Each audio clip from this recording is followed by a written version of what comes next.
ಉಪ್ಪಿಗಿಂತ ರುಚಿ ಬೇರೆ ಇಲ್ಲ. ಉಪೇಂದ್ರ ಅಂದಾಗ ನಿಮ್ಗೆ ಏನು inspire? So I think it's change me for the better. ನಾವು ಇನ್ನೂ ರೆಸ್ಪಾನ್ಸಿಬಲ್ ಆಗ್ತೀವಿ, ಏನೋ ಯೋಚನೆ ಮಾಡ್ತೀವಿ. ಆ್ಯಂಡ್ ಐ ಥಿಂಕ್ ಯಾವ ನೆಕ್ಸ್ಟ್ ಲೈಫಲ್ಲಿ ಯಾವ ಥರ ಇರಬೇಕು ಆ ಥರ ಇದ್ದಿದ್ರೆ ಮೈಂಡಲ್ಲಿ ಮದುವೆನೇ ಆಗ್ತಾ ಇರಲಿಲ್ಲ. ಬಿಕಾಸ್ ಆವಾಗ ತುಂಬ ಪೀಕ್ ನನ್ನ ಮಲ್ಲ ಮದುವೆ ನಂತರ ರಿಲೀಸ್ ಆಯಿತು. ರೌಡಿ ಅಲಿಯಾ ಮದುವೆ ಇನ್ನೊಂದು ಮೂವಿ ನಂದು ಸಾಥಿ ತುಂಬಾ ಸೂಪರ್ ಹಿಟ್ ಬೆಂಗಾಲಲ್ಲಿ. ಲೈಕ್ ನಿಮ್ದು ಇಲ್ಲಿ ಮುಂಗಾರು ಮಲೆ ಥರ ಅಂತ ಕಾಮ್. ಆ್ಯಕ್ಚುಲಿ ಅವ್ರಿಗೆ is a very calm person in the sense ಅವರು ಬೇಗ ಎಕ್ಸೈಟ್ ಆಗಲ್ಲ ಬೇಗ. So that was one thing that I learn from him. And so creatively ಸ್ವಲ್ಪ ನಾವು ಡಿಫ್ರೆಂಟು. ಬಟ್ ಕೆಲವ್ರ ಕಡೆ ನಾವು ಅಗ್ರಿ ಮಾಡ್ತೀವಿ. ಬಟ್ ಕೆಲವ್ರ ಕಡೆ ಲೈಕ್ ನನಗೆ ಇಷ್ಟ ಆಗಿರೋದು ಸಬ್ಜೆಕ್ಟ್ ಅವ್ರಿಗೆ ಇಷ್ಟ ಆಗಲ್ಲ, ತುಂಬ ಫ್ಲಾಟ್ ಆಗಿದೆ ಅನ್ಸುತ್ತೆ. ಆ ಡಿಸಿಷನ್ ಬಗ್ಗೆ ನಿಮ್ದು ಏನು ಒಪಿನಿಯನ್? ಅಂದ್ರೆ ಅವ್ರ ಐಡಿಯಾಸ್ ಬಗ್ಗೆ ನಾನು ತಿರ್ಗಾ ಕೇಳಿದೆ ಆ್ಯಕ್ಚುಲಿ. ಸೊ ಅವರೆಲ್ಲರೂ ಇಲ್ಲ, ನಾನು ಮೂವೀಸ್ಗೆ ಬಂದಿದ್ದೀನಿ, ನನಗೆ ಒಂದು ಬೇರೆ ಏಮ್ ಇದೆ, ನಾನು ಜನಕ್ಕೋಸ್ಕರ ಮಾಡ್ತಾ ಇದ್ದೀನಿ. ಪಾಲಿಟಿಕ್ಸ್ಗೆ ಬರಬೇಕಾ ಅಥವಾ ತುಂಬ ಪಾರ್ಟೀಸಿಂದ ಅವ್ರಿಗೆ ಲೀಡರ್ಶಿಪ್ ಆಫರ್ ಇತ್ತು, ಆಮೇಲೆ ಲೈಕ್ ಮುಖ್ಯ ಪೊಸಿಷನ್ದಲ್ಲಿ ಇತ್ತು. ಬಟ್ ಸೊ ಆ ಥರ ಲಾ ಆ್ಯಂಡ್ ಆರ್ಡರ್ ಸ್ಟ್ರಿಕ್ಟ್ ಆಗಬೇಕು, ಸಿಟಿಸನ್ಸಿಂದನೇ ರೆಸ್ಪಾನ್ಸಿಬಿಲಿಟಿ, ಸಿಟಿಸನ್ಸ್ ರೆಸ್ಪಾನ್ಸಿಬಲ್ ಆಗಬೇಕು ಅವ್ರ ಬಿಹೇವಿಯರ್ಗೆ. ಆ್ಯಂಡ್ ಮೂರನೇದು ಗವರ್ಮೆಂಟು ಸ್ವಲ್ಪ ಕನ್ಸಿಸ್ಟೆಂಟ್ ಇರಬೇಕು. ಯಾವುದೋ ಒಂದು ಗವರ್ಮೆಂಟ್ ಕನ್ಸಿಸ್ಟೆಂಟ್ ಕೆಲಸ ಮಾಡ್ಕೊಂಡು. ಸರ್ ಹೇಳಿದ್ರು ನಮ್ಮ ಮನೇಲಿ ಯಾರಿಗೂ ನಾನು ಟಿಕೆಟ್ ಕೊಡಲ್ಲ ಅಂತ. ಇಲ್ಲ, ಆ ಥರ ಇಲ್ಲ. ಡೈಲಿ ಮಾಧ್ಯಮ ಫಾಲೋ ಮಾಡಿ, ಮತ್ತೆ ಮತ್ತೆ ವಿಸಿಟ್ ಮಾಡ್ತೀರಿ. ಉಪೇಂದ್ರ ಅವರು ಬಂದ ನಂತರದ ಜೀವನದಲ್ಲಿ ಯಾವುದು ಬೆಸ್ಟ್ ಮೂಮೆಂಟ್ ಅಂತ ಅನ್ಸುತ್ತೆ? ಉಪೇಂದ್ರ ಅಂದಾಗ ನಿಮ್ಗೆ ಏನು ಇನ್ಸ್ಪೈರ್ ವಿಶೇಷ ಅಂತ? ಖಂಡಿತ ಮಕ್ಕಳು ಹುಟ್ಟಿರೋದು. I think those are very special moments for every one.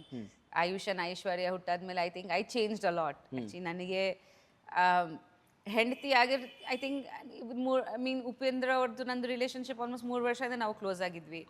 But ಖಂಡಿತ ಹೆಂಡತಿ ಅದು ಬೇರೆ ಥರ ಒಂದು ಫೀಲಿಂಗು. ಬಟ್ ತಾಯಿ ಆಗಿರೋದು ಅದು ಸಂಪೂರ್ಣವಾಗಿ ಬೇರೆ ಥರ ಒಂದು feeling. And then so I think it's change me for the better. ನಾವು ಇನ್ನೂ ರೆಸ್ಪಾನ್ಸಿಬಲ್ ಆಗ್ತೀವಿ, ಏನೋ ಯೋಚನೆ ಮಾಡ್ತೀವಿ. ಆ್ಯಂಡ್ ಐ ಥಿಂಕ್ ಯಾವ ನೆಕ್ಸ್ಟ್ ಲೈಫಲ್ಲಿ ಯಾವ ಥರ ಇರಬೇಕು, ಮಕ್ಕಳಿಗೆ ಒಳ್ಳೆ ಮಾದರಿ ಆಗಬೇಕು. ಸೊ ತುಂಬ ಚೇಂಜಸ್ ಆಗುತ್ತೆ. So I think that was a changing point. Okay, actress ಆಗಿ ನಿಮ್ದೊಂದು ಡ್ರೀಮ್ ಇತ್ತು, ಅದನ್ನು ಪರ್ಸ್ಯೂ ಮಾಡಬೇಕು ಅಂತ ಇದ್ರಿ. ಬಟ್ ಸಡನ್ನಾಗಿ ಮದುವೆ ಆದ ತಕ್ಷಣ ಒಂದು ಬ್ರೇಕ್ ಬರುತ್ತೆ ಅಂದರೆ. ಬಟ್ ಸಮ್ಟೈಮ್ಸ್ ಹಂಗಾದಾಗ ಅದು ಹೇಗೆ ತಗೊಂಡ್ರಿ ಅಂತ? ನನಗೆ ಆ ಥರ ಏನೂ ಅನಿಸ್ಲಿಲ್ಲ. ಇಲ್ಲ, ಬಿಕಾಸ್ ನಾನು ಆ ಥರ ಇದ್ದಿದ್ರೆ ಮೈಂಡಲ್ಲಿ ಮದುವೆನೇ ಆಗ್ತಾ ಇರಲಿಲ್ಲ. ಬಿಕಾಸ್ ಆವಾಗ ತುಂಬ ಪೀಕ್ ನನ್ನ ಮಲ್ಲ ಮದುವೆ ನಂತರ ರಿಲೀಸ್ ಆಯಿತು. ರೌಡಿ ಅಲಿಯಾ ಮದುವೆ ಇನ್ನೊಂದು ಮೂವಿ ನಂದು ಸಾಥಿ ತುಂಬಾ ಸೂಪರ್ ಹಿಟ್ ಬೆಂಗಾಲಲ್ಲಿ.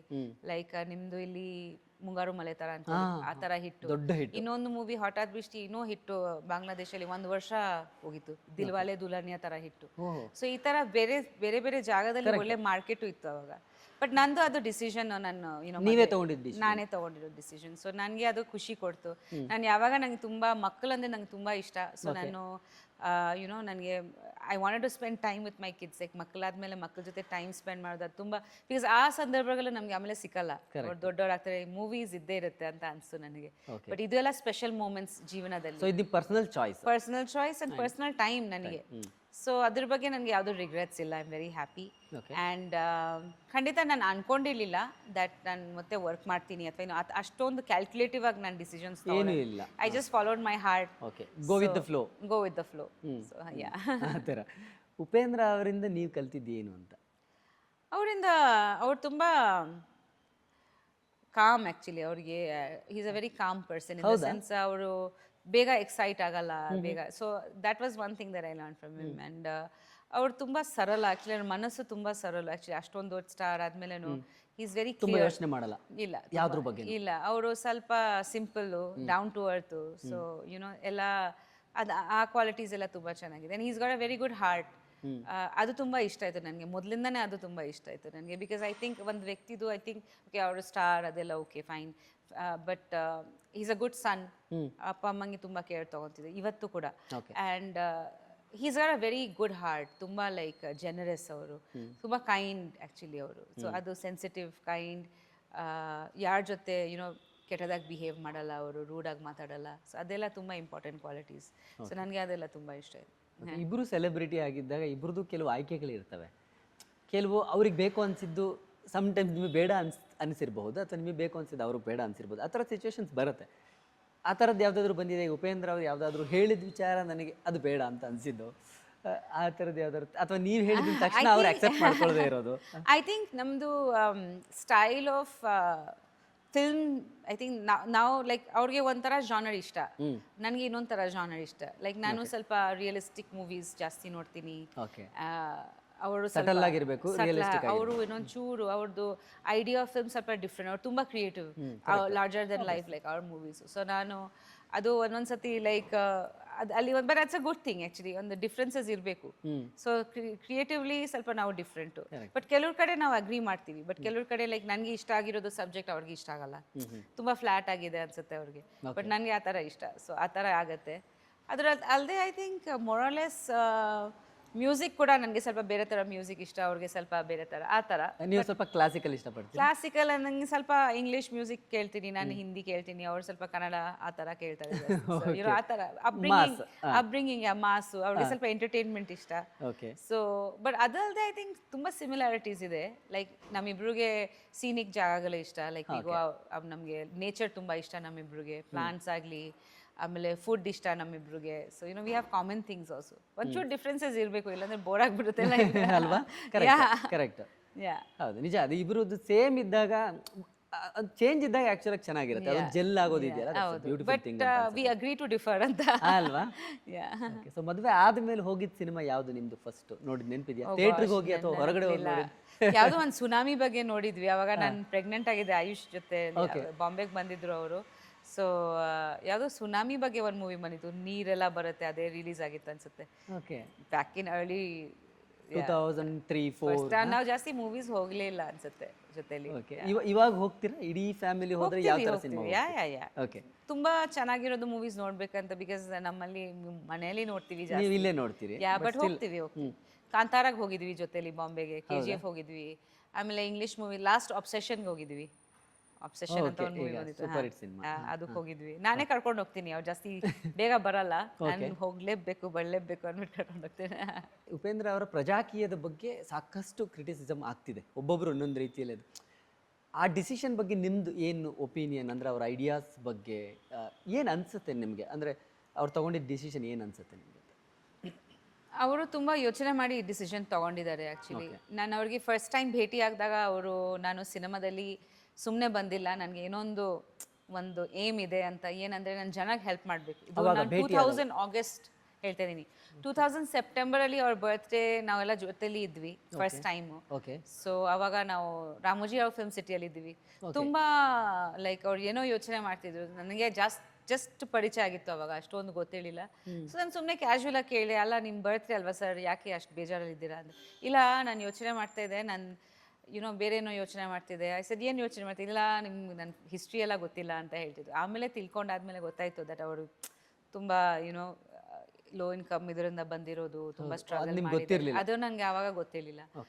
ಆಮೇಲೆ ಯಾರೋ ನನಗೆ ಹೇಳಿದ್ರು. ಆಮೇಲೆ ನಾನು ತಿರ್ಗಾ ಕೇಳಿದೆ ಆ್ಯಕ್ಚುಲಿ. ಸೊ ಅವರೆಲ್ಲರೂ, ಇಲ್ಲ ನಾನು ಮೂವೀಸ್ಗೆ ಬಂದಿದ್ದೀನಿ, ನನಗೆ ಒಂದು ಬೇರೆ ಏಮ್ ಇದೆ, ನಾನು ಜನಕ್ಕೋಸ್ಕರ ಮಾಡ್ತಾಯಿದ್ದೀನಿ, ನನಗೆ ಇದೆಲ್ಲ ಓಕೆ, ಈ ನೇಮ್ ಫೇಮ್ ಎಲ್ಲ, ಬಟ್ ನಿಜವಾಗ್ಲೂ ನನ್ನ ಜನಕ್ಕೆ ಏನೋ ಒಂದು ಚೇಂಜಸ್ ತರಬೇಕು. ಬಿಕಾಸ್ ನಾನು ಚಿಕ್ಕ ವಯಸ್ಸಲ್ಲಿ ತುಂಬ ಸ್ಟ್ರಗಲ್ ಮಾಡಿದೆ, ನನ್ನ ಫ್ಯಾಮಿಲಿ ತುಂಬ ಕಷ್ಟದಲ್ಲಿದ್ದರು. ಸೊ ಅಂಥವ್ರಿಗೆ ನಾನು ಹೆಲ್ಪ್ ಮಾಡಬೇಕು ಅಂತ. ಸೊ ಆವಾಗಿಂದ ನನಗೆ ಅವ್ರದ್ದು ಏಮೇ ಬೇರೆ ಥರ ಇದೆ ಅಂತ. ಮೂವೀಸ್ ಅವನು ಸುಮ್ಮನೆ ಆ್ಯಕ್ಟರ್ ಆಗಬೇಕಂತ ಬಂದಿಲ್ಲ, ಅವರು ಜನಗೆ ಏನಾರು ಒಂದು ಜನಕ್ಕೋಸ್ಕರ ಏನಾರು ಮಾಡಬೇಕಂತ. ಸದ್ನಂತರ ಲೈಕ್ ಇದು ಪಾಲಿಟಿಕ್ಸ್ಗೆ ಬರಬೇಕಾ ಅಥವಾ ತುಂಬ ಪಾರ್ಟೀಸಿಂದ ಅವ್ರಿಗೆ ಲೀಡರ್ಶಿಪ್ ಆಫರ್ ಇತ್ತು, ಆಮೇಲೆ ಲೈಕ್ ಮುಖ್ಯ ಪೊಸಿಷನ್ದಲ್ಲಿ ಇತ್ತು. ಬಟ್ ಅವರು ಅದೂ ಬೇಡ ಅಂದರು. ಬಿಕಾಸ್ ಅವ್ರು ಏನು ಹೇಳಿದ್ರು, ದಟ್ ನನ್ನ ಐಡಿಯಾಲಜಿ ಅಂದರೆ ಅದು ರೂಟಿಂದ ಚೇಂಜ್ ಆಗಬೇಕು. ಸೊ ಒಂದು ಸಂಪೂರ್ಣವಾಗಿ ರೂಟಿಂದ ಚೇಂಜ್ ಆಗಬೇಕು, ಜನ ಇನ್ವಾಲ್ವ್ ಆಗಬೇಕು, ಕಂಪ್ಲೀಟ್ಲಿ ಕರಪ್ಷನ್ ಇರಬಾರ್ದು. ಬಿಕಾಸ್ ನಂದು ಒಂದು ಜಾಗದಿಂದ ವರ್ಕ್ ಮಾಡ್ತೀವಿ, ಅದರಲ್ಲಿ ಇನ್ನೊಂದು ಬ್ರಾಂಚಸ್ ಎಲ್ಲ ಕರೆಕ್ಟ್ ಇಲ್ಲ ಅಂದರೆ ನಂದು ಒಂದು ಮಾತ್ರ ಗ್ರೋತ್, ಬಟ್ ಈಕ್ವಲ್ ಆಗಿ ಗ್ರೋತ್ ಆಗಲ್ಲ. ಕರೆಕ್ಟ್. ಸೊ ಅದು ಒಂದು ಐಡಿಯಾಲಜಿಯಿಂದ, ಒಂದು ಪ್ರಿನ್ಸಿಪಲಿಂದ ಅವ್ರು ಇದನ್ನ ಸ್ಟಾರ್ಟ್ ಮಾಡಿದರು. ಸೊ ಐ ಥಿಂಕ್ ಸ್ಲೋಲಿ ಇದು ಒಂದು ಅವೇರ್ನೆಸ್ ಬೆಳೀತಾ ಇದೆ. ಕ್ರಿಟಿಸಿಸಮ್ ಎಲ್ಲರದ್ರಲ್ಲಿ ಇರುತ್ತೆ. ಹೌದು. ಆ್ಯಂಡ್ ಐ ಥಿಂಕ್ ನನ್ಗೆ ಗೊತ್ತಿರಾಗೆ ಯಾವುದು ಪಾರ್ಟಿಯಲ್ಲಿ there so many different people, ಒಂದು ಪಾರ್ಟಿಯಿಂದ ಇನ್ನೊಂದು ಪಾರ್ಟಿಗೆ ಜಾಯಿನ್ ಆಗ್ತಾರೆ, ಅದೆಲ್ಲ ಆಗ್ತಾನೆ ಇರುತ್ತೆ. ಬಟ್ ಇದು ಒಂದು ಅವರು ಸ್ಟಡಿ ಆಗಿದ್ದು ಯಾಕೆ ಹಿಂಗೆ ಆಗ್ಬೇಕಂದ್ರೆ ದ ಐಡಿಯಾ ಈಸ್ ಇಂಪಾರ್ಟೆಂಟ್, ವ್ಯಕ್ತಿ ಇಂಪಾರ್ಟೆಂಟ್ ಅಲ್ಲ. ಸೊ ಯಾರು ಕರೆಕ್ಟಾಗಿ ಕೆಲಸ ಮಾಡ್ತಿದ್ದಾರೆ ಅವ್ರು ಇರಬೇಕು, ತಕ್ಷಣ ಅವ್ರನ್ನ ತೆಗೆಸಿ ಇನ್ನೊಬ್ರನ್ನ ಹಾಕಬೇಕು, ಯಾರು ನೀಟಾಗಿ ಕೆಲಸ ಮಾಡ್ತಾರೆ, ಆ ಥರ ಸಿಸ್ಟಮ್ ಇರಬೇಕು. And main is the work, not the person. ಆ ಕೆಲಸ ಇಂಪಾರ್ಟೆಂಟ್, ಪರ್ಸನ್ ಯಾರು. ಸೊ ಐ ಥಿಂಕ್ ಅದನ್ನ ಅವರು ಅಂಡರ್ಲೈನ್ ಮಾಡ್ಕೊಂಡು ಬರ್ತಿದ್ದಾರೆ. ದಟ್ ಜನ ಬರಬೇಕು, ಜನಯಿಂದನೇ ಆಗಬೇಕು, ಜನಗೋಸ್ಕರ ಕೆಲಸ ಮಾಡ್ಕೊಂಡು ಅವ್ರ ಪಾಡಾಗಿ ಹೋಗ್ತಾ ಇರಬೇಕು ಸ್ಯಾಲರಿ ತೊಗೊಂಡು. ಆ್ಯಂಡ್ ಜನಗೆ ಅವ್ರನ್ನ ರೀಚ್ ಮಾಡಬೇಕಂದ್ರೆ ಕಷ್ಟ ಆಗಬಾರ್ದು. ಲೈಕ್ ಇವಾಗ ನೀವು ನಮಗೋಸ್ಕರ ಕೆಲಸ ಮಾಡ್ತಾ ಇದ್ದಾರೆ, ನನಗೆ ನಿಮ್ಮ ಹತ್ರ ಬಂದು ನಿಮಗೆ ಬ್ರೈಬ್ ಕೊಟ್ಟು ಅಥವಾ ಏನೋ ಕೊಟ್ಟು ನಿಮಗೋಸ್ಕರ ನಾನು ಕಾಯ್ದು ನೀವು ಯಾವಾಗ ಸಿಗ್ತೀರಿ ಅಂತ ಅಂದ್ಕೊಂಡು ಆ ಥರ ಆಗಬಾರ್ದು. It's a basic thing. So ಅವರು ಆ ಸಿಸ್ಟಮ್ಯಾಟಿಕ್ ಚೇಂಜ್ ಆಗಲಿ, ಆ ಸಿಸ್ಟಮೇ ಚೇಂಜ್ ಆಗಬೇಕು ಅಂತ ವರ್ಕ್ ಮಾಡ್ತಿದ್ದಾರೆ. ಲೈಕ್ ಒಂದು ಸೀಡ್ ಹಾಕಿದ್ದಾರೆ, ಅದನ್ನು ಗ್ರೋ ಆಗೋಕ್ಕೆ ಟೈಮ್ ಆಗುತ್ತೆ. ಆರ್ಗ್ಯಾನಿಕಾಗಿ ಆಗಬೇಕು, ಬೇರೆ ಕ್ಯಾಶ್ಲೆಸ್ ಅಂತ because that's another theory that he saying that ಕ್ಯಾಶಿಂದನೇ ಎಲ್ಲ ಪ್ರಾಬ್ಲಮ್ಸ್ ಸ್ಟಾರ್ಟ್ ಆಗುತ್ತೆ. ಒಬ್ಬರು ನಾನು ನಿಮಗೆ ಎಷ್ಟು ಕ್ಯಾಶ್ ಕೊಡ್ತೀನಿ ಪ್ರಚಾರಕ್ಕೆ ಅಂತಾರೆ, ಅದ ನಂತರ ಆ ಕ್ಯಾಶ್ ಅವ್ರಿಗೆ ವಾಪಸ್ ಕೊಡಬೇಕಲ್ಲ, ಅಥವಾ ಅವ್ರಿಗೆ ಒಂದು ಜಾಗ ಕೊಡಬೇಕು, ಅಥವಾ ಅವ್ರಿಗೆ ಒಂದು ಫೇವರ್ ಕೊಡಬೇಕು.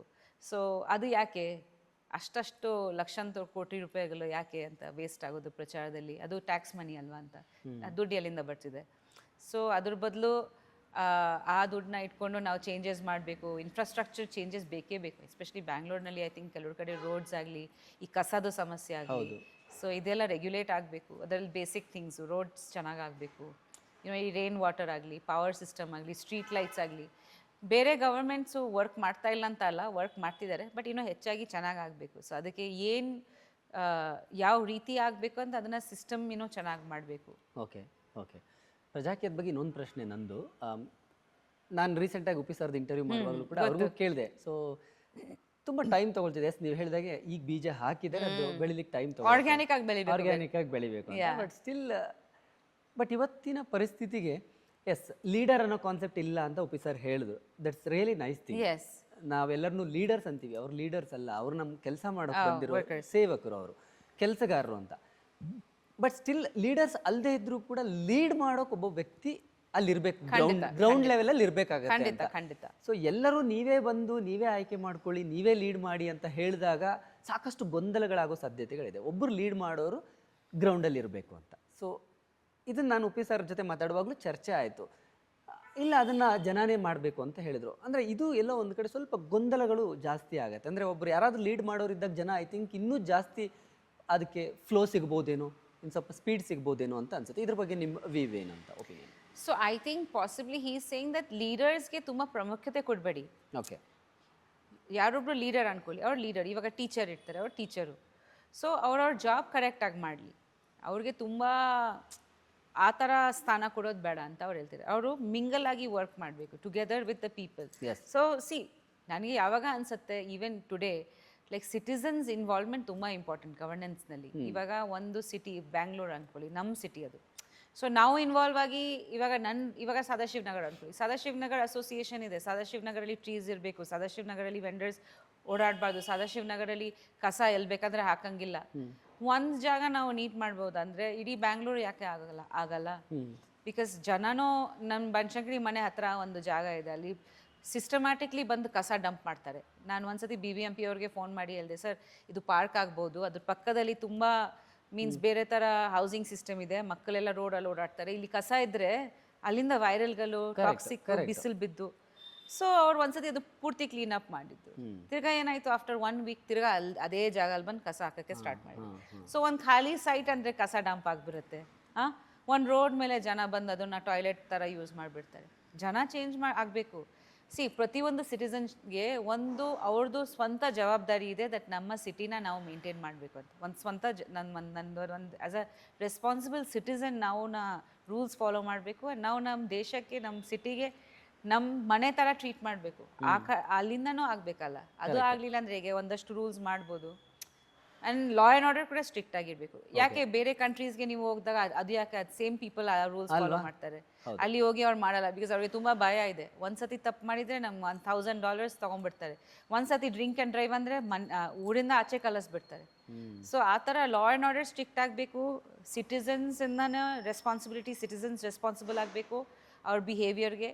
ಆ್ಯಂಡ್ ಮೂರನೇದು, ಗವರ್ಮೆಂಟು ಸ್ವಲ್ಪ ಕನ್ಸಿಸ್ಟೆಂಟ್ ಇರಬೇಕು. ಯಾವುದೋ ಒಂದು ಗವರ್ಮೆಂಟ್ ಕನ್ಸಿಸ್ಟೆಂಟ್ ಕೆಲಸ ಮಾಡ್ಕೊಂಡು ಹೋಗ್ಬೇಕು, ಅವಾಗೆಲ್ಲ ಕರೆಕ್ಟ್ ಆಗುತ್ತೆ. ಐ ಥಿಂಕ್ ನಮ್ಮ ಪಾಪ್ಯುಲೇಷನ್ನೇ ತುಂಬ ದೊಡ್ಡ ಡ್ರಾಬ್ಯಾಕ್ ಅಂತ. ಹೌದು, ಡ್ರಾಬ್ಯಾಕ್ ಅಲ್ಲ, ಪಾಪ್ಯುಲೇಷನ್, ಎಜುಕೇಷನು, ಅವೇರ್ನೆಸ್ ಇರಬೇಕು. ಅವೇರ್ನೆಸ್ ಎಲ್ಲ ಸ್ಟ್ರಾಟಾ ಆಫ್ ಸೊಸೈಟಿ ಇದೆ ನಮ್ಮಲ್ಲಿ, ತುಂಬ ಡಿಸ್ಪ್ಯಾರಿಟಿ ಇದೆ. ಎಜುಕೇಟೆಡ್ ಪೀಪಲ್ ಇದ್ದಾರೆ, ಅನ್ಎಜುಕೇಟೆಡ್ ಪೀಪಲ್ ಇದ್ದಾರೆ. People are coming and going from it. So okay, ಅವ್ರಿಗೆ ಏನಂದರೆ ಅವ್ರ ತಲೆನೇ ಕೆಡ್ಸ್ಕೊಳ್ಳಲ್ಲ. ಫಸ್ಟ್ ಆಫ್ ಆಲ್ ಅವ್ರಿಗೆ ಅವೇರ್ನೆಸ್ ಇಲ್ಲ, ಇದರಿಂದ ಏನು ಹಾರ್ಮ್ ಆಗುತ್ತೆ ಅಂತ ಅವ್ರಿಗೆ ಗೊತ್ತಿಲ್ಲ. ಸೊ ಅದನ್ನು ನಾವು ತಿಳಿಸ್ಬೇಕು. ಪ್ರಜಾಕೀಯದಲ್ಲಿ ನೀವು ಇನ್ವಾಲ್ವ್ ಆಗೋ ಯೋಚನೆಯಲ್ಲಿ ಇದ್ದೀರಾ ಏನಾದರೂ ಆ ಥರ ಥಾಟ್ಸ್? ಯಾಕಂದ್ರೆ ಇನ್ ದ ಸೆನ್ಸ್ ಖಂಡಿತ ಇನ್ವಾಲ್ವ್ ಆಗಿದ್ದೀನಿ. ಐ ಆಮ್ ಯಾಕಂದ್ರೆ part of the party. Sir ಹೇಳಿದ್ರು ನಮ್ಮ ಮನೇಲಿ ಯಾರಿಗೂ ನಾನು ಟಿಕೆಟ್ ಕೊಡಲ್ಲ ಅಂತ. ಇಲ್ಲ ಆ ಥರ ಇಲ್ಲ. ನನಗೆ ಇನ್ವಾಲ್ವ್ಮೆಂಟ್ ಅಂದರೆ ನಾನು ಕೇಳ್ತಾನೆ ಇರ್ತೀನಿ. ಮೊನ್ನೆ ಆ್ಯಪ್ ಮಾಡಿದಾಗ ನಾನಿದ್ದೆ. ಸೊ ಏನೇನು ನಡೀತಾ ಇದೆ ನನಗೆ ಖಂಡಿತ ಗೊತ್ತಿರುತ್ತೆ. ಬಿಕಾಸ್ ನಾನು of course I am his wife.